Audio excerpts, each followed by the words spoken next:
கர்த்தருடைய நாமத்துக்கு மகிமை உண்டாவதாக. இந்த நாளில் வார்த்தையை நாம் தியானிக்க போகிறோம்.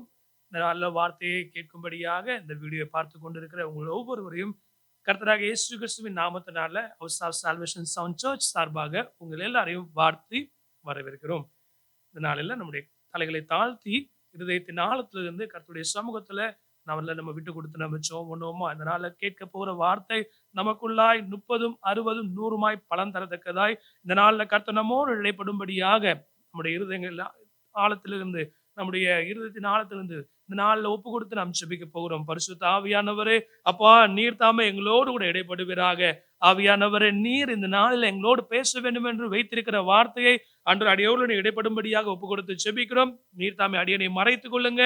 அப்பா ஆண்டவரே, நீர் தாமே எடுத்து பயன்படுத்துவீராக. கர்த்தர் எங்கள் மத்தியில பெரிய காரியங்களை செய்கிறதுக்காக ஸ்தோத்திரம். அப்பா ஆண்டவரே, நீர் தாமே எங்களை ஆசீர்வதித்து நடத்துகிற தயவுக்காக ஸ்தோத்திரம். இயேசு மூலம் ஜெபிக்கிறோம். ஜெபங்களும் நல்ல பிதாவே. ஆமேன், ஆமேன், ஆமேன், ஆமேன். இந்த நாளில் இந்த நாள் தியானத்திற்காக நாம் எடுத்துக்கொள்ள போகிற வசனமானது லூக்கா எழுதின சுவிசேஷ புத்தகத்துல 17ஆம் அதிகாரம் 1ஆம் வசனம், அடுத்ததாக 2ஆம் வசனம். Look chapter 17 verse 1 and 2. இந்த நாளில் உங்களுக்காக நான் இந்த வார்த்தையை வாசிக்கிறேன். பின்பு அவர் தம்முடைய சீஷர்களை நோக்கி, இடர்கள் வராமல் போவது கூடாத காரியம், ஆகிலும் அவைகள் எவனால் வருகிறதோ அவனுக்கு ஐயோ. அவன் இந்த சிறுவரில் ஒருவனுக்கு இடர்கள் உண்டாக்குறதை பார்க்கிலும் அவனுடைய கழுத்தில் எந்திரக்கல் கட்டப்பட்டு அவன் சமுத்திரத்தில் தள்ளுண்டு போவது அவனுக்கு நலமாய் இருக்கும். இந்த நாள்ல இடர்கள் வராமல் போவது கூடாத காரியம். இடர்கள் என்கிறதான தலைப்பின் கீழாக நாம் இந்த நாள்ல வார்த்தையை தியானிக்க போகிறோம். இந்த வார்த்தை தெளிவாக சொல்லுகிறது. இயேசு தம்முடைய சீஷர்களை பார்த்து சொல்லுகிற வார்த்தையாய் இது இருக்கிறது.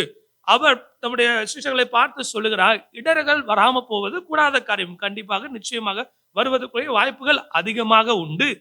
ஒருவருக்கு ஒரு இடர்கள் உண்டாகுவது. ஆனால் ஆகிலும் அவைகள் எவனால் வருகிறதோ அவனுக்கு ஐயோ. இந்த சிறியரில் ஒருவனுக்கு இடர்கள் உண்டாக்குறதை பார்க்கிலும் அவனுடைய கழுத்தில் எந்திரக்கல் கட்டப்பட்டு அவன் சமுத்திரத்தில் தள்ளுண்டு போவது அவனுக்கு நலமா இருக்கும். அவனுக்கு நலமா இருக்கும் சொல்லும் போது அது இதுவே பெட்டரான ஆப்ஷன். அவனுக்கு இதை காட்டிலும் மேலான காரியம் நடக்கிறதுக்கு வாய்ப்பு உண்டுன்னு சொல்லி ஆண்டவர் சொல்லுகிறதான ஒரு எச்சரிப்பின் சத்தத்தை இந்த நாளில் நம்மளால பார்க்க முடிகிறது. இந்த நாளில் இந்த வீடியோ பார்த்து கொண்டு இருக்கிற உங்களோடும் என்னோடும் கூட கர்த்தர் பேச வேண்டும் என்று விரும்புகிற காரியம், மற்றவர்களுக்கு நாம் எந்த விதத்திலும் இடரலாய் ஆயிடக்கூடாது. அது நமக்கு மிக மிக மிக மோசமான சூழ்நிலைக்குள்ளாய் நம்மளை கொண்டு போய் விட்டுவிடும். இந்த நாளில் உங்களோடு என்ன கூட கர்த்தர் சில காரியங்களை இடைப்பட விரும்புகிறார். இந்த இடர்கள் மற்றவர்களுக்கு நாம் இடலாக ஆகக்கூடிய காரியங்கள் அநேக விதத்துல நடக்கக்கூடிய வாய்ப்புகள் உண்டு. ஆனால் ஒரு காரியத்தை இந்த நாளில் நாம் தியானிக்க போகிறோம். வேதத்துல நடந்த ஒரு சம்பவத்தை எடுத்து அதன் மூலமாக கர்த்தர் இந்த நாளில் உங்களோடு என்னோட பேச வேண்டும் என்று விரும்புகிற காரியத்தை நாம் பார்க்க போகிறோம். எடுத்துக்கொள்வோமா 1 சாமுவேல் 18ஆம் அதிகாரத்துல வந்து பாத்தீங்கன்னா 7ஆம் வசனத்திலிருந்து நான் உங்களுக்காக வாசிக்க போகிறேன். 1 சாமுவேல் 18ஆம் அதிகாரம் 7லிருந்து ஒரு சில வசனங்களை அடுத்ததாக நாம் பார்க்க போகிறோம். அந்த ஸ்திரீகள் ஆடி பாடுகையில், சவுல் கொன்றது 1000, தாவீது கொன்றது 10,000 என்று முறையாக பாடினார்கள். அந்த வார்த்தை சவுலுக்கு விசனமாயிருந்தது. அவன் மிகுந்த எரிச்சல் அடைந்து, தாவீதுக்கு 10,000, எனக்கோ 1000 கொடுத்தார்கள், இன்னும் ராஜாங்கம் மாத்திரம் அவனுக்கு குறைவா இருக்கிறது என்று சொல்லி அந்நாள் முதற்கொண்டு சவுல் தாவீதை காய் மகனமாய் பார்த்தான். இந்த வார்த்தை நடந்த சம்பவம் நம்ம எல்லாருக்கும் தெரியும். இருந்தாலும் தெரியாதவர்களுக்காக ஒரு சில காரியங்களை சொல்ல விரும்புகிறேன். அதாவது பாத்தீங்கன்னா, தாவீது ஒரு சாதாரண ஒரு மனுஷன். சவுல் என்கிற மனுஷன் அந்த இஸ்ரவேல் தேசத்துக்கு, அந்த நாளில் இஸ்ரவேல் தேசத்துக்கு முதல் அவன் ஒரு ராஜாவாக அபிஷேகம் பண்ணப்பட்டவனாக ராஜாவாக வாழ்ந்து கொண்டிருக்கிற ஒரு சூழ்நிலை. அந்த சூழ்நிலையில வந்து பாத்தீங்கன்னா, அவன் ஒரு சூழ்நிலை, ஒரு காரியங்களை எதிர்கொள்ள வேண்டியதா இருந்தது. பிலிஸ்தர்கள் அவர்களுக்கு விரோதமாய் யுத்தம் பண்ண வந்த பொழுது, கோலியாத் என்கிற மனுஷன் அவர்களுக்கு முன்பதாக வந்து நிற்கிறான். நான் உங்களோடு யுத்தம் பண்ண போகிறேன். யார் என்னை வின் பண்ணுகிறார்களோ, நாங்க எல்லாரும் உங்களுக்கு அடிமையாயிடுவோம். அதே போல நான் உங்களை வின் பண்ணுவேனானா, நீங்க முழு இஸ்ரவேல் ஜனங்களும் எனக்கு நீங்க அடிமைகளாய் ஆவீர்கள் என்று சொல்லி அவன் வந்து சவால் விடுகிறான். இந்த சவாலை எதிர்கொண்டு போவதற்கு யாருக்கும் திராணி இல்ல. அந்த சூழ்நிலையில தாவீது என்ன பண்ணுகிறான், முன்னதாக வந்து நான் யுத்த காலத்துக்கு போகிறேன், இந்த சவுலோடு கூட அந்த கோலியாத்தோடு நான் யுத்தம் பண்ணுகிறேன்னு சொல்லி சவுல் கிட்ட போயிட்டு அவன் சொல்லுகிறான். ஒரு சாதாரண ஒரு மனுஷன் தாவீதை குறித்து நாம் பார்க்கும் பொழுது அவன் யுத்தத்துல சம்மன்னன் கிடையாது. ஆனால் அந்த நாட்களில் அந்த காரியங்களை பார்த்து அவனுக்குள்ளாக ஒரு வைராகியம் வருகிறது. இந்த பெலிஸ்தன் எம்மாத்திரம் என்னுடைய தேவனை குறித்து நிந்திக்கிறது என்று சொல்லி அவன் வந்து பார்த்தீங்கன்னா யுத்த களத்துக்கு போய் அவன் யுத்தத்தை வென்று வருகிறான். யுத்தத்துக்கு வென்று வந்ததுக்கு அப்புறம் அடுத்து 18ஆம் அதிகாரத்துல முதல் வசனங்களிலிருந்து நீங்க வாசிப்பீங்களானா அநேக காரியங்கள் அடுத்தடுத்ததாக நடக்கிறது. கர்த்தர் தாவீதை கொண்டு பெரிய காரியங்களை செய்கிறார். சவுல் தாவீதை குறித்து நல்ல ஒரு அபிப்பிராயம் உண்டானவனாய் இருக்கிறான். சரிங்களா? அவனை குறித்து விசாரிக்கிறான், அவனை குறித்து அவனை என்னென்ன காரியங்கள் என்று பார்க்கிறான் அப்படின்னு சொல்லி அநேக காரியங்களை தாவீது குறித்து சவுல் செய்கிற காரியங்களை நாம் முந்தின வசனங்களில் வாசிக்கலாம். ஆனா இந்த சம்பவத்துல அவர்கள் ஒரு கூட்ட எல்லாரும் சேர்ந்து திரும்ப வந்து பாத்தீங்கன்னா பாளையத்தை விட்டு அவர்கள் திரும்ப தேசத்துக்குள்ளாய் கடந்து வரும் பொழுது அவர்களுக்கு எதிர்கொண்டு வந்து அவர்களை இன்வைட் பண்றதுக்கு எல்லாம் சேர்ந்து வராங்க. இஸ்ரவேல் ஜனங்கள் எல்லாரும், அதுல ஸ்திரீகள் எல்லாம் சேர்ந்து பாத்தீங்கன்னா இவர்களை புகழ்ந்து பாடுவதாக தாவீதையும் சவுலையும் சேர்த்து புகழ்ந்து பாடுகிறார்கள். புகழ்ந்து பாடும் பொழுது என்ன சொல்றாங்கன்னா, சவுல் கொண்டது 1000, அதாவது சவுல் கொன்றது 1000, தாவீது கொன்றதோ 10,000 என்று சொல்லி தாவீதையும் புகழ்ந்து பாடுகிறாங்க, சவுலையும் புகழ்ந்து பாடுகிறாங்க. இந்த இடத்துல வந்து பாத்தீங்கன்னா ஒருவரை குறைவு சொல்லி ஒருவர் உயர்த்தி பாடுகிறதாய் சவுல் அதை நிதானித்து கொள்ளுகிறான். அது இதுல சொல்லப்பட்டிருக்கிற வார்த்தையும் சவுலுக்கு வந்து பாத்தீங்கன்னா ஒரு ராஜாவாக இருக்கிற ஸ்தானத்துல இருக்கிறவனுக்கு அவன் அநேக யுத்தங்களை செய்தான், அநேகரை வென்றான், அநேக காரியங்களை செய்திருந்தான். ஆனா இப்போ இந்த சமயத்துல அவர்கள் தாவீதை ஒரு மேன்மையாய் சொல்லி பாடணும்னு சொல்லி சவுலை வந்து பாத்தீங்கன்னா அவனுக்கு 1000 தாவீதுக்கு 16 சொல்லி, அதாவது தாவீது செய்த ஒரு காரியம் மேன்மையான காரியம், அதுல எந்த சந்தேகம் கிடையாது. ஏன்னா முழு இஸ்ரவேல் யுத்த சேனையும் வந்து பாத்தீங்கன்னா கோலியாத்துக்கு முன்பதாக போய் யுத்தம் பண்ணுவதற்கு திராணி இல்லாம பயந்து கொண்டிருக்கும் பொழுது ஒரு சாதாரண மனுஷனா வந்து அவன் ஒரு வாலிபனா இருந்து அந்த யுத்தத்தை வென்று அவன் வருகிறான். திரும்ப இந்த காரியம் தேசம் முழுவதுக்கும் அங்க வந்து சொல்லப்படுகிறது. அது நிமித்தமாக தாவீதை குறித்து எல்லாம் மேன்மையாக எண்ணிக்கொண்டிருக்கிறார்கள். அந்த சமயத்துல ஸ்திரீகள் என்ன பண்றாங்க, அவனை புகழ்ந்து சொல்லுகிறார்கள். சொல்லும் பொழுது அங்கதான் வந்து பாத்தீங்கன்னா சம்பவம் நடக்குது. அந்த வார்த்தையை 8ஆம் வசனத்துல நம்ம வாசிக்கலாம். அந்த வார்த்தை சவுலுக்கு என்னவாக இருந்ததா, விசனமாய் இருந்தது. அவன் மிகுந்த எரிச்சல் அடைந்து தாவீதுக்கு 10,000 எனக்கோ 1000 கொடுத்தார்கள், இன்னும் ராஜாங்க மாத்திரம் அவனுக்கு குறைவா இருக்கிறது என்று சொல்லி அன்னார் முதற்கொண்டு சவுல் தாவீதை காய் மகரமாய் பார்த்தான் என்று சொல்லி வசனத்துல நாம் வாசிக்கிறோம். இந்த வார்த்தை இந்த பகுதியினுடைய காரியங்கள் உங்க எல்லாருக்கும் நன்றாய் தெரிந்தவராக இருக்கும். இந்த சம்பவத்தை குறித்து ஏற்கனவே தியானித்தவர்களுக்கு அநேக விதத்துல நீங்க தியானித்திருக்கலாம். கர்த்தருக்கு ஸ்தோத்திரம். இந்த நாளில் கர்த்தர் உங்களோட இந்த வார்த்தையின் மூலமாக பேச வேண்டும் என்று விரும்புகிறது ஒரு வித்தியாசமான காரியமாக இருக்கிறது. அதாவது பாத்தீங்கன்னா ஜனங்கள் சொன்னதுல ஒரு தவறும் கிடையாது. தாவீது செய்தது பெரிய காரியம்தான். தாவீது வந்து பாத்தீங்கன்னா பெரிய பராக்கிரமத்தை செய்து வந்திருந்தான், சரியான காரியம்தான், அதுல எந்த சந்தேகம் கிடையாது. ஆனா சவுல் அந்த ஊருக்கே ராஜாவா இருக்கிறார், அந்த தேசத்துக்கு ராஜாவா இருக்கிறார். அந்த ராஜாவா அவங்களோட வந்திருக்கும் பொழுது இப்போ கம்பேர் பண்ணுகிறாங்க ரெண்டு பேரையும். இவங்க தாவீதை குறித்து ஒரு சாதாரணமா தாவீதை வென்று விட்டான் என்று சொல்லி ஒரு பாடலை பாடி முடிச்சிருந்தா கூட இந்த பிரச்சனை வந்திருக்குமான்றது தெரியல. அது நம்ம இந்த நாள் தியானத்துக்காக நான் உங்களுக்கு புரியறதுக்காக வேண்டி நான் சொல்ல விரும்புகிறேன். என்னன்னு பாத்தீங்கன்னா கம்பாரிசன் நடக்குது. உங்களால இந்த வார்த்தையை வாசிக்கும் போது நல்லா புரியும். கம்பாரிசன் நடக்குது. அதாவது யாருக்கும்னா சவுலுக்கும் தாவீதுக்கும். சவுலுக்கும் தாவீதுக்கும் சொல்லி கம்பேரிசன் பண்ணும்போது அவங்க போடுறாங்க எடை. அந்த ஒரு கம்பேரிசன்ல சவுலுக்கு 1000 தாவீதுக்கு வந்து பாத்தீங்கன்னா 16 கொடுத்து அவங்க ஒரு வாய்மொழியா என்ன பண்றாங்க, பாடல்கள பாடுகிறாங்க. ஒரு வாய்மொழி தான். ஒரு சாதாரண வார்த்தை தான். ஒரு என்கரேஜ் பண்ணுகிற மாரி, அவன பூஸ்ட் பண்ற மாரி பாட்டு தான் பாடுனாங்க. அதுல எந்த தவறும் கிடையாது. ஆனா அந்த வார்த்தை, இத கேட்ட சவுலுக்கு என்ன ஆயிடுச்சு? விசனமாகி விட்டது. அவனுக்குள்ளாய் ஒரு விசனம் வந்து விட்டது. அது அது முதற்கொண்டு தாவீதை நல்ல விதமாய் பார்த்தவன், ஓ! இவன் நல்ல ஒரு மகனா இருக்கிறானே! இவ்வளவு கர்த்தருக்கு வைராகம் கொண்டிருக்கிறானே! இவனுடைய குடும்பம் ஒரு சாதாரண குடும்பமா இருந்தாலும் கர்த்தருக்காக பெரிய காரியங்களை செய்திருக்கிறானே! அவனுடைய தமையன்மார்கள்லாம் வந்து யுத்தத்துக்கு வந்து நின்னாலும் யாராலயும் ஒண்ணும் செய்ய முடியாத காரியத்த இவன் துணிகரமா நின்று செய்திருக்கிறானேன்னு சொல்லி அநேக காரியங்களை அவன் பார்த்திருந்து உண்டு. அவனை குறித்து அதுவரைக்கும் நல்ல விதத்துல எண்ணிக்கொண்டிருந்தவன், இந்த இடத்துல வந்து பார்த்தீங்கன்னா, தாவீதை குறித்து ஒரு கசப்பு நிறைந்த காரியத்துக்குள்ளாய் அவன் போகிறதை நாம் பார்க்க முடியும். இந்த நாளில கர்த்தர் உங்களோடு கூட என்னோடு கூட இடைப்பட விரும்புகிற காரியம், இந்த சம்பவத்துல நாம் தெளிவாய் பார்க்க முடியும். சவுலுக்கு அந்த வார்த்தை ஒரு இடறலாய் போய்விட்டது. ஒரு இடறலாய் போய்விட்டது. அதன் நிமித்தமாக சவுல் தாவீதை குறித்ததான காரியத்துல அநேக அதுக்கு அடுத்த வசனங்களை நீங்க எடுத்து வாசிப்பீங்களான்னா, தாவீதை கொல்லும்படியாக சவுலுடைய இருதயம் உந்தப்பட்டு அவனை கொல்லும்படியான காரியங்களுக்குள்ளாய் போகிறதை நாம் பார்க்க முடியும். அநேக விதமான கசப்புகள் அவனுக்குள்ளாய் வருகிறதை பார்க்க அவனால ஏற்றுக்கொள்ள முடியல. சவுலை வந்து பார்த்தீங்கன்னா, ஒரு தாழ்மையாயும் தாவீதை உயர்வாய் பார்ப்பதை அவனால ஏற்றுக்கொள்ள முடியாத சூழ்நிலைக்குள்ளாய் போகிறான். அது அநேக காரியங்கள்ல அடுத்தடுத்த காரியங்கள்ல வருகிறது. அதை குறித்து நாம் இந்த நாள்ல பார்க்க போறது கிடையாது. இந்த நாள்ல உங்களோட என்ன ஆண்டவர் பேச விரும்புற ஒரு காரியம், சவுலுக்கு அந்த வார்த்தை இடறலாய் போனது. இந்த கம்பேர் பண்ண காரியம் இடரலாய் போனது. இந்த நாள்ல கர்த்தர் உங்களோடு என்னோடு இடைப்பட விரும்புகிறது. இடரல் உண்டாக்குறதுக்கு அநேக காரியங்கள், அநேக வசதிகள் உண்டு, அநேக காரியங்கள் உண்டு. ஆனா இந்த நாளில அநேகருடைய வாழ்க்கையில இடரலுக்கு ஏதுவான ஒரு காரியம் பார்த்தீங்கன்னா, இந்த கம்பேர் பண்ணுகிற காரியம்.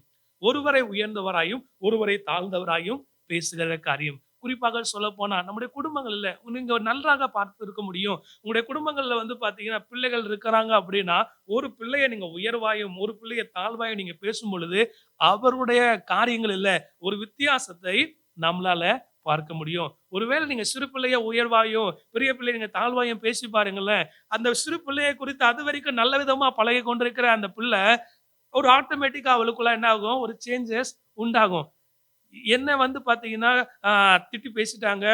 அவளும் வந்து பார்த்தீங்கன்னா, சூப்பரா சொல்லிட்டாங்க. அவ அவ நல்லா செஞ்சுட்டா. நான் சரியா செய்யல. அப்போ அ அ என்ன குறித்து அவங்க எங்க அம்மா, அப்பாக்கு சரியா என்ன வந்து தப்பா என்ன வந்து கொண்டு போய் நிப்பாட்டிட்டாளே. இவ இவ என் மேல இவளால வந்து நான் திட்டு வாங்கிட்டேன்னு சொல்லி, ஒரு கம்பேர் நம்ப வந்து பார்த்தீங்கன்னா, கம்பேர் பண்ணும்போது பெற்றோர்களாகிய நம்ம கம்பேர் பண்ணும்போது வந்து பார்த்தீங்கன்னா, எந்த ஒரு குழப்பமும் இல்ல நமக்குள்ள.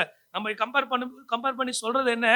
என் புள்ள அந்த மாரி கேட்டாவது, அதுல அ உற்சாகப்பட்டு அடுத்த காரியத்துல, அடுத்த கட்ட காரியத்துல இன்னும் தீவிரமா செய்வான்னு சொல்லி அவர என்கரேஜ் பண்றதுக்காக வேண்டி, நம்ம அந்த காரியத்த சொல்றோம்.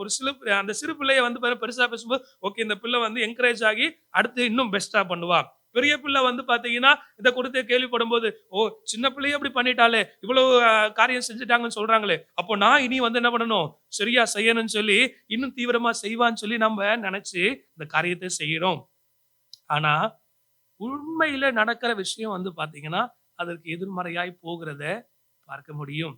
நீங்க எத்தனை பேர் உணர்ந்திருக்கீங்கன்னு தெரியல. நான் என்னுடைய வாழ்க்கையில, என்னுடைய பிள்ளைகள் மத்தியில நான் பார்த்திருக்கிறேன். நான் வளர்ந்த நாட்களில நான் பார்த்திருக்கிறேன். அதாவது வந்து பார்த்தீங்கன்னா, பிள்ளைகளை கம்பேர் பண்ணி பேசும்பொழுது அவளுக்குள்ளாய் தேவையில்லாத கசப்பை நாம் தெரியாமலே, நமக்கு தெரியாமலே அவளுக்குள்ளாய் கசப்பை விதைக்கிறதாய் போய்விடுகிறது. பிள்ளைகளுக்கு மாத்திரமல்ல, நம்முடைய குடும்பங்களில, நம்முடைய கணவன், மனைவி குடும்ப உறவுகளுக்குள்ளாக, அ மற்ற சகோதர, சகோதரி உறவுகளுக்குள்ளாக, நம்முடைய சூழ்ந்திருக்கிற நண்பர்களுக்குள்ளாக, ஒருவரை குறித்து ஒருவர் வந்து பார்த்தீங்கன்னா, நீங்க அ கம்பேர் பண்ணி, அவங்கள வந்து ஒப்பிட்டு உயர்வாயும், தாழ்வாயும் பேசும்பொழுது, அவங்களை குறித்துதான மற்றவர்களுக்கு உண்டான காரியம். நீங்க யார கம்பேர் பண்றீங்களோ, அவங்களுக்குள்ள ஒரு தேவையில்லாத கசப்பை உங்களை அறியாமலே நீங்கள் அவர்களுக்குள்ளாய் விதைக்கிறீர்கள். இந்த நாள்ல இந்த வார்த்தையை கேட்டுக்கொண்டு இருக்கிற நீங்க யாராக இருந்தாலும் சரி, தயவு செய்து எந்த சூழ்நிலையும் யாரை வைத்தும் கம்பேர் பண்ணி பேசாதீங்க. ஒரு காரியம் உங்களுக்கு அவங்களை குறித்து நீங்க உயர்வாய் சொல்லணும், அவங்கள அப்ரிஷியேட் பண்ணணும்னு நீங்க நினைக்கிறீங்கன்னா, எல்லாருக்கும் முன்பதான் கூட்டி வச்சு, அந்த பிள்ளை செஞ்ச அவங்க செஞ்ச நல்ல விஷயங்கள சொல்லி சொல்லுங்க. அவங்கள அப்ரிஷியேட் பண்ணுங்க. எந்த தவறும் கிடையாது. ஆனா, மற்றவர்களை கம்பேர் பண்ணி ஒருத்தங்கள உயர்த்தவோ, தாழ்த்தவோ முயற்சி செய்யாதீங்க. தயவு செய்து செய்யாதீங்க. அப்படி நீங்க செய்யும் பொழுது, அதை கேட்கிற மற்றவர்களுக்குள்ளாக நீங்க கம்பேர் பண்றீங்க பார்த்தீங்களா? உங்க சிறு பிள்ளையும், பெரு பிள்ளையும் அப்படின்னு ஒரு உதாரணமா சொன்னோம் பார்த்தீங்களா? அந்த விதத்தில பார்க்க போனாலே, அந்த ஒரு பிள்ளைய குறித்து இன்னொரு பிள்ளைக்கு ஒரு கசப்ப விதைக்கிறோம் நம்ப. நாம நம்மைல அறியாமே அவர்களுக்கு இடரலாய் போய்விடுகிறோம். இந்த வார்த்தையை கேட்டுக்கொண்டு இருக்கிற உங்களோடு என்ன கூட கர்த்தர் பேச வேண்டும் என்று விரும்புகிற காரியம், இடரல் உண்டாவது ஒரு சாதாரண காரியம். ஆனா, எவர்களால் உண்டாகிறதோ அவர்களுக்கு ஐயோ! அந்த ஸ்திரீகளுக்கு அடுத்து என்ன நடந்ததுன்னு சொல்லி வேதத்துல எதுவும் சொல்லப்படல. ஆனா, இந்த காரியத்த உங்கள விளக்குறதுக்காக வேண்டி இந்த வேத பகுதிய எடுத்து உங்களோடு பேசும்படியாக ஆவியான இருதயத்துல ஒரு உந்துதலை கொடுத்தது நிமித்தமாக இந்த வார்த்தையை ஒரு உதாரணமாக எடுத்து உங்களிடத்துல பகிர்ந்து கொண்டிருக்கிறேன். இந்த நாள்ல இந்த வார்த்தையை கேட்டுக்கொண்டிருக்கிற நீங்களும் நானும் இந்த நாளில எந்த சூழ்நிலையிலும் சரி, ஒருவரை நீங்க உயர்த்தணும்னு நினைச்சீங்கன்னா, அவங்கள கூப்பிட்டு தனிப்பட்ட முறையிலும் பேசலாம். இல்ல பொதுவா வச்சு பேசும்போதும் அவர்கள் செய்த காரியத்தை குறித்து அவங்கள மகிமைப்படுத்தி பேசி அவங்களுக்கு அப்ரிஷியேட் ஒரு கிஃப்ட் கொடுக்கணும்னா கொடுங்க. சந்தோஷம். அதுல எந்த ஒரு தவறும் கிடையாது. அதே போல ஒருத்தங்கள கண்டிக்கணும்னு நீங்க நினைக்கிறீங்களா? கண்டிங்க. தாராளமா கண்டிங்க. அதுல எந்த தவறும் கிடையாது. அவங்கள தனிப்பட்ட முறையில கூப்பிட்டு கண்டிக்கலாம். இல்ல பொதுவா வச்சு நீங்க கண்டிக்கலாம். அதுல எந்த ஒரு பிரச்சனையும் கிடையாது. ஆனா, கம்பேர் பண்ணி எதையும் செய்து விடாதீங்க. ஒருத்தரை ஒருத்தர் கம்பேர் பண்ணி, ஒருவர் செய்த காரியத்தை இன்னொருவர் கூட கம்பேர் பண்ணி பேசி, மற்றவருடைய இருதயத்துல அவர்கள் மற்றவர்களை குறித்ததான கசப்பை விதைக்கிறதுக்கு நீங்க காரணமாய் ஆகிவிடாதீர்கள். புரிந்து கொள்ளுங்க. தயவாய் உங்களோடு கூட கர்த்தர் பேச வேண்டும் என்று விரும்புகிற காரியம், குறிப்பாய் சொல்ல வேண்டும் என்று விரும்புகிற காரியம், இந்த காரியம் இந்த நாளில ஒருவரை குறித்து ஒருவர் கம்பேர் பண்ணாதீங்க. கம்பேரிசன் பண்ணி அவர்களுக்கு இடலாய் நீங்க போயிடாதீங்க. அது உங்களுக்கும் ஆபத்தா போயிரும். அதே போல அவர்களுடைய வாழ்க்கையில கசப்பு உண்டாகி ஒருவருக்குள்ளாய் சமாதானம் உண்டாகாதபடிக்கு சண்டை பெறுகிறதாக ஆய்விடும். சண்டை மூட்டுவர்களாய் அல்ல, சமாதானம் பண்ணுகிறவர்களாய் தான் கர்த்தர் உங்களுடைய எண்ணத்தில விரும்புகிறபடியினால நாம் சமாதானம் பண்ணுகிறவர்களாய் வாழ்ந்திருக்க விரும்புவோம். இந்த நாளில கர்த்தர் இந்த நாள்ல உங்களோடு திட்டமாய் பேசிக் கொண்டிருக்கிற காரியம், தயவு செய்து யாரையும் கம்பேர் பண்ணாதீங்க. ஒருத்தரை குறித்து ஒருத்தர் கம்பேர் பண்ணி பேசாதீங்க. குறிப்பாக குடும்பங்களுக்குள்ளாக மற்ற குடும்பங்களை பார்த்து உங்க குடும்பத்தை கம்பேர் பண்ணி பேசாதீங்க. மற்ற குடும்ப நபர்களை பார்த்து வெளியில இருக்கிற நபர்களை பார்த்து உங்க குடும்பத்தில இருக்கிற நபர்களை குறித்து கம்பேர் பண்ணி பேசாதீங்க. அவங்க செய்றாங்கல்ல, நீங்க ஏன் செய்றது கிடையாது? அவங்களால செய்ய முடியுதுன்னா நீங்க ஏன் செய்ய மாட்டேங்கிறீங்க? சொல்ல வேண்டிய அவசியம் இல்ல உங்களுக்கு. சரிங்களா? இத செய்யுங்க. இத செஞ்சா நம்ம குடும்பத்துக்கு நல்லது, உங்களுக்கு நல்லது, எங்களுக்கு நல்லது, எல்லாருக்கும் ஆசீர்வாதம்னு சொல்லி உங்களால செய்ய முடியும். உங்களால செய்ய முடியாத ஒண்ணும் இல்ல. இவ்வளவு தூரத்துக்கு நீங்க எல்லா காரியத்தையும் செஞ்சிருக்கீங்களா? இந்த காரியத்த உங்களால செய்ய முடியும்னு சொல்லி அவங்கள உந்தி தள்ளி, அவங்கள புஷ் பண்ணி, அவங்கள என்கரேஜ் பண்றதுல முயற்சி செய்யுங்க. அத விட்டுட்டு அவங்க செய்றாங்களே, இவங்க செய்றாங்களே, அவங்களால பண்ண முடியுது. ஏன் உங்களால பண்ண முடியல? ஏன் இத உங்களால இப்படி பண்ண முடியாம போயிட்டு இருக்கு அப்படின்னு சொல்லி கம்பேர் பண்ணி பேசாதீங்க. அவங்கள இருதயத்துக்குள்ள கசப்பை விதைக்காதீங்க. அவர்கள் இருதயத்துக்குள்ள நீங்க அ உற்சாகத்தை விதைக்கிறதுக்கு பதிலாக, அவர் இருதயத்துக்குள்ளாய் தாவல் மனப்பான்மைய விதைத்து விடாதீங்க. தயவு செய்து பிள்ளைகளும் குறிப்பாக சொல்லப்போன சிறு பிள்ளைகள் இருக்கிற குடும்பங்களை பார்த்து நான் தயவாய் கேட்கிறேன். இந்த சிறு பிரயாணத்திலேயே பார்த்தீங்கன்னா, ஒருவரை ஒரு கம்பேர் பண்ணி அவங்கள பேசுவது நிமித்தமாக அவர்களுக்குள்ளாய் தாழ்வு மனப்பான்மை உண்டாகிறது. பெரியவர்களாகிய நமக்குள்ளேயே இப்படிப்பட்ட சூழ்நிலை நமக்குள்ளாக கடந்து வருமானா, இந்த ராஜாவாக இருக்கிற சவுல் என்கிற மனுஷன் அந்த ஊருக்கே ராஜா. ஆனா அந்த மனுஷனுக்குள்ளாக இப்படிப்பட்ட ஒரு தாழ்வு மனப்பான்மை அவனுக்குள்ளாக வந்து தாவீதை குறித்த கசப்பான காரியம் அவனுக்குள்ள வருமானா, சிறு பிள்ளைகள் உடைய நிலைமை நினைச்சு பாருங்க. உங்களுடைய குடும்பத்தின் நபர்களுடைய நிலைமையை நினைச்சு பாருங்க. நம்முடைய சபையில இருக்கிறவங்களுடைய நிலைமையை நினைச்சு பாருங்க. உங்களுடைய ஊழியத்துல உங்களோட உடன் நிற்கிறவங்களுடைய நிலைமையை நினைச்சு பாருங்க. இப்படி எல்லாருடைய நிலைமையை நீங்க கொஞ்சம் நினைச்சு பார்த்து, நீங்க சொல்ற காரியத்துக்கு முன்பதாக கொஞ்சம் இந்த காரியத்தை சிந்தித்துக் கொள்ளுங்க. மற்றவர்களுக்கு இடலாய் போய்விடாதிருங்கள். கர்த்தர் இந்த நாள்ல உங்களோடும் என்னோட பேச விரும்புகிற காரியம், ஒரு எச்சரிப்பாய் இதை சொல்லுக விரும்புகிற காரியம். தயவாய் புரிந்து கொள்ளுங்க. அதாவது இப்படி இடர்கள் உண்டாக்குவோமானால், அது எவர்களால உண்டாக்கப்படுகிறதோ அவர்களுக்கு ஐயோ! அடுத்து அவங்களுக்கு நடக்கிற காரியம் அதாவது கழுத்துல அவங்களுடைய எந்திர கல்ல கட்டி, அதாவது எந்திர கல்ல அவங்க கழுத்துல கட்டி சமுத்திரத்துல போடுவதற்கு நலமா இருக்குன்னு சொல்லி வசனம் அவர் சொல்லுகிற விதத்துல நம்ம வாசிச்ச இப்போ இயேசு கிறிஸ்து தன்னுடைய சீஷர்களை பார்த்து சொன்ன காரியத்தை நம்ம பார்த்தோம். அந்த பனிஷ்மெண்ட்டே நல்லது அப்படின்னா, அப்ப அதை விட பெரிய பனிஷ்மெண்ட் ஒருத்தருக்கு நம்ம இடலாய் போகும் பொழுது நமக்கு நடக்கிறதா இருக்கு. அதனால அந்த பனிஷ்மெண்ட்டுக்கே நம்ம ஆளாக வேண்டாம். தயவு செய்து உங்களுக்குள்ளாக இந்த மாதிரி ஏதாவது காரியம் இருக்குமானா, அதுல உங்க குடும்பங்கள்ல அது நிமித்தமா இந்த மாதிரி பேசி மற்றவருடைய இருதயத்தை நீங்க காயப்படுத்திருப்பீங்களானா, அவங்களோட போய் சமாதானமாகுங்க. என்ன மன்னிச்சிடுப்பா, நான் தெரியாம சொல்லிட்டேன். நான் உன்னை உற்சாகப்படுத்துறதுக்கு தான் நான் இதை சொன்னேன் அப்படின்னு சொல்லி அவங்களுக்கு புரிய வைங்க. பிள்ளைகளானா, சிறு பிள்ளைகளானா அவங்களுக்கு போய் புரிய வைங்க. அதை அவங்களுக்கு புரிந்து கொள்வாங்க.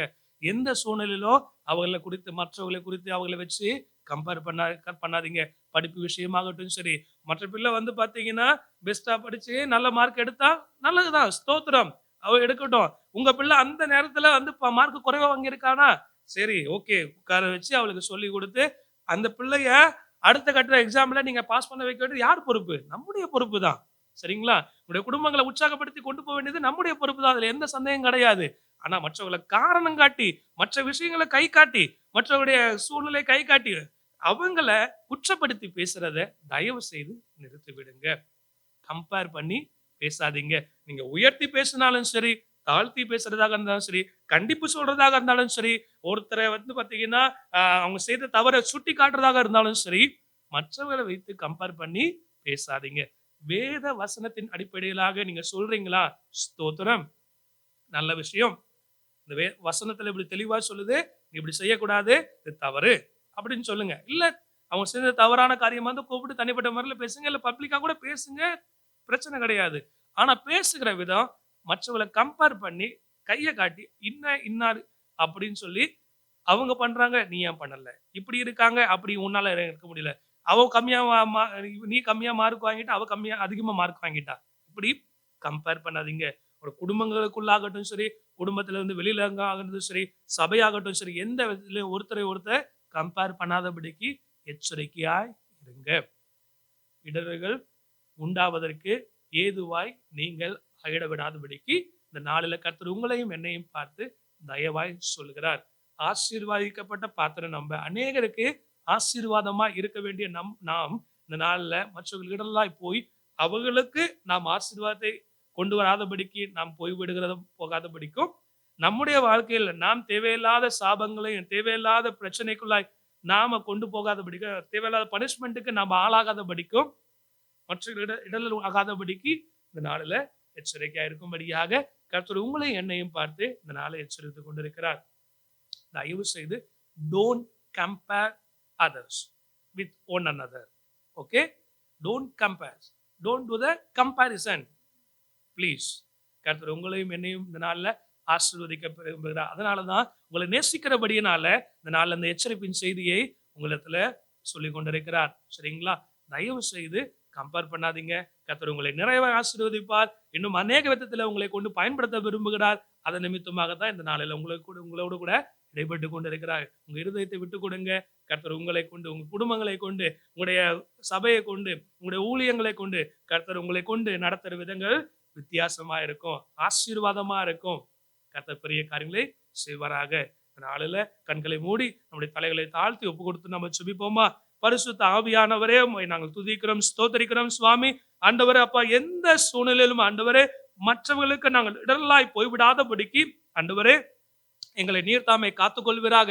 நாங்கள் பேசுகிற பேச்சு ஒருவரை குறித்து ஆண்டவர் நாங்கள் உயர்வாய் பேசும் பொழுதும் சரி, ஒருவரை குறித்து நாங்கள் தாழ்வாய் பேசும் பொழுதும் சரி, ஒருவருடைய குற்றத்தை நாங்கள் கண்டித்து உணர்த்தும் பொழுதும் சரி, எந்த விதத்திலும் ஆண்டவரே நாங்கள் ஒருவரை ஒருவர் கம்பேர் பண்ணி ஆண்டவரே அப்போ ஒருவருடைய சூழ்நிலை ஒருவர் இடத்துல வைத்து கம்பேர் பண்ணாதபடிக்கு ஆண்டவரே அப்பா, நாங்கள் ஞானமாய் புத்தியாய் செயல்பட ஆண்டவரே நாங்கள் மற்றவர்களுக்கு இடலாய் இது நிமித்தமாய் ஆய்விடாதபடிக்கு ஆண்டவரே நாங்கள் ஜாக்கிரதையா இருக்க எங்கள் ஒவ்வொருவருக்கும் நீர் தாமே கிருபை செய்யும்படியாக ஜெபிக்கிறோம் ஐயா. இந்த நாளில ஜெபித்துக் கொண்டிருக்கிற நம்முடைய ஒவ்வொரு பிள்ளைகளுக்கும் ஆண்டவரே அப்பா, நீர் தாமே இடைப்பட்ட கிருபைகளுக்காக ஸ்தோத்தரிக்கிறேன். அவர்களுடைய வாழ்க்கையில கர்த்தர் நீர் செய்ய வேண்டும் என்று வைத்திருக்கிற பெரிய காரியங்களுக்காக ஸ்தோத்திரம். அவர்களை கொண்டு அநேகருக்கு ஆசீர்வாதத்தின் வாய்க்கால்களாக எடுத்து பயன்படுத்த போகிற கிருபைகளுக்காக ஸ்தோத்திரம் அப்பா. இந்த நாள் ஒப்பு கொடுத்து செபிக்கிற ஒவ்வொருவருக்கும் நீர் தாமே கிருபை தருகிறதுக்காக ஸ்தோத்திரம் ஐயா. அடியனுக்கும் சரி, இதை கேட்டுக்கொண்டிருக்கிற செபித்துக் கொண்டிருக்கிற ஒவ்வொருவருக்கும் நீர் தாமே கிருபை தந்து கர்த்தர் நீர் ஆசீர்வதிக்கிற தயவுக்காக ஸ்தோத்திரிக்கிறேன் ஐயா.